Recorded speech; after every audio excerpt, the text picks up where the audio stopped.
Shalom saudara-saudara yang dikasihi dan diberkati Tuhan. Mari kita belajar kebenaran firman Tuhan dari surat Efesus pasal yang keempat ayat 1 sampai dengan yang keenam.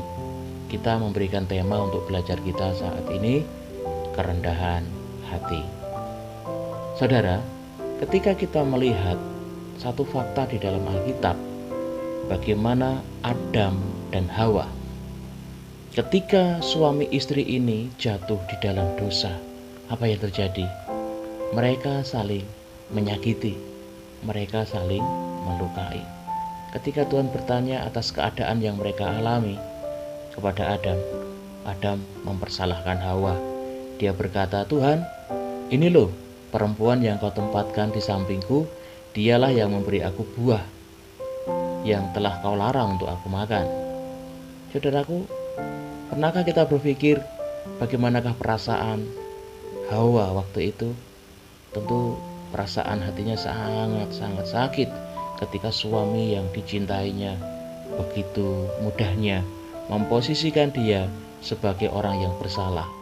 Bahwa ketika dua orang yang berdosa berkumpul bersama-sama, yang ada adalah mereka tidak terlepas dari saling menyakiti dan juga saling melukai. Hidup berjemaat bersama-sama dalam satu jemaat di mana kita bergereja, kita pun memiliki potensi yang sama untuk menyakiti orang lain dan juga disakiti oleh orang lain.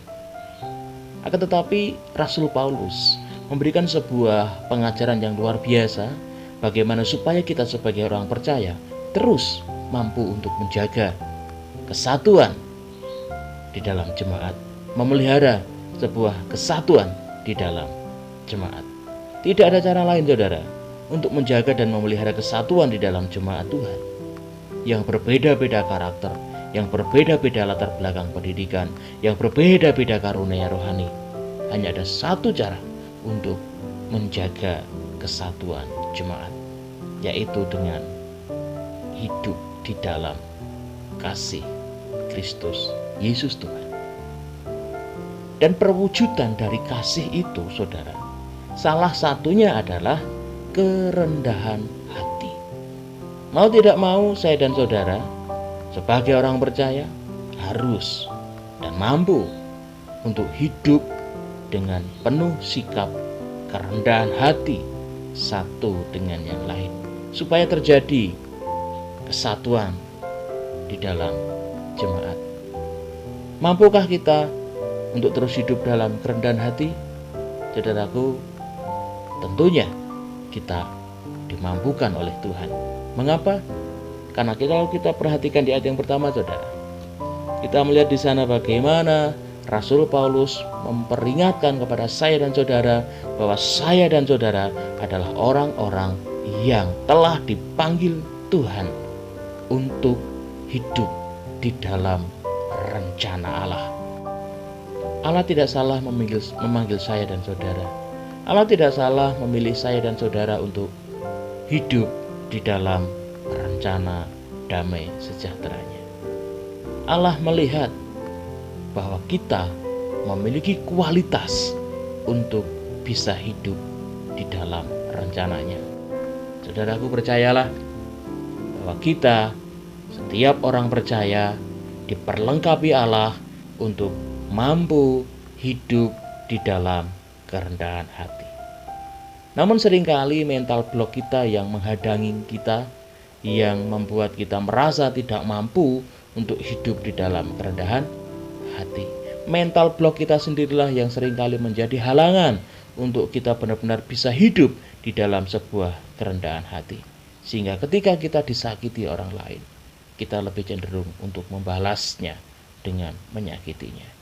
Saudaraku yang dikasihi Tuhan, sekali lagi, Allah memilih kita, memanggil kita untuk hidup di dalam rencana dan pengharapan di dalam kasih-Nya, karena Allah melihat di dalam diri kita ada satu kualitas yang luar biasa, yaitu mampu untuk menjaga, memelihara kesatuan jemaat Tuhan.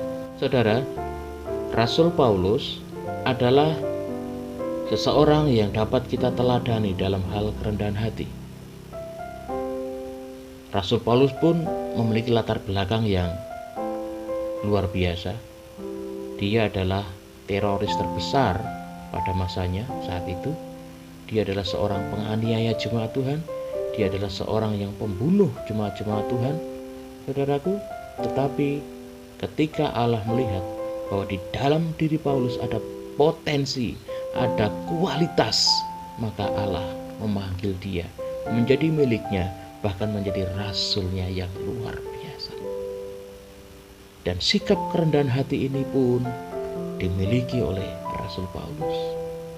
Dia meneladankan kita semua bagaimana dia dipenjarakan oleh karena Tuhan.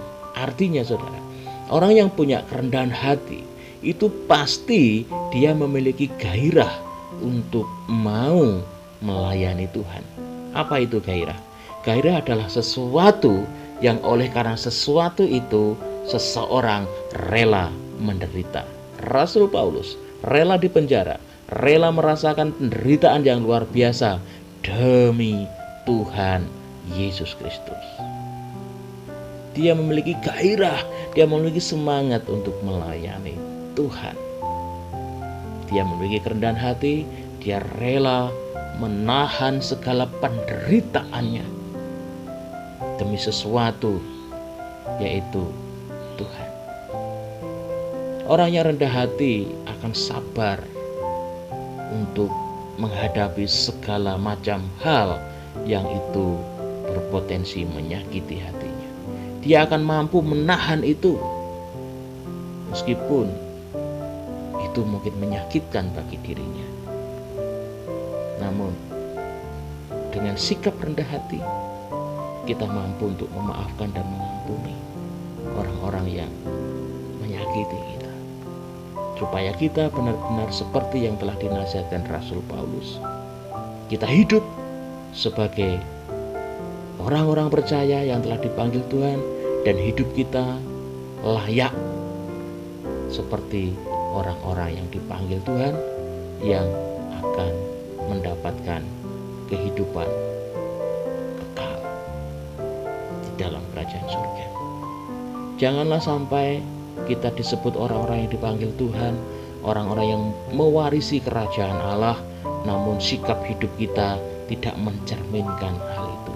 Hidup kita penuh dengan kebencian, kedengkian dengan saudara-saudara seiman. Ingatlah bahwa tugas kita adalah memelihara kesatuan di dalam jemaat yang berbeda-beda tadi, supaya kita benar-benar mampu untuk membangun tubuh Kristus, dan kita bisa bersama-sama menikmati pengharapan akan kasih karunia Allah, yaitu keselamatan kekal.